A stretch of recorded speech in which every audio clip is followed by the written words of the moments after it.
کوهنوردی و زانو درد.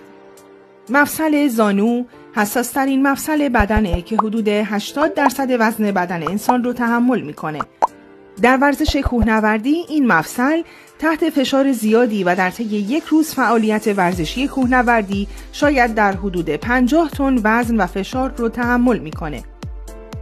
بی احتیاطی در مراقبت از مفصل زانو بسیاری از کوهنوردان رو از ادامه دادن به ورزش کوهنوردی محروم کرده و کوهنوردان مجبورند به ورزش دیگری روی بیارن. زانو درد در کوهنوردی میتونه دلایل مختلفی داشته باشه. وزن زیاد کوله پشتی.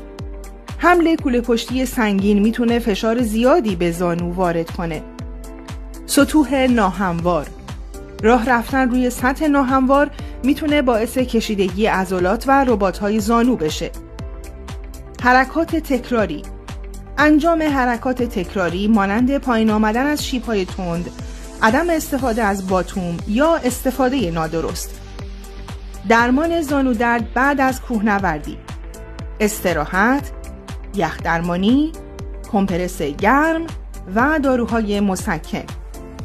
اگه زانو درد شما با وجود این راهکارها کاهش پیدا نکرد یا بدتر شد، حتما به یک پزشک متخصص مراجعه کنید.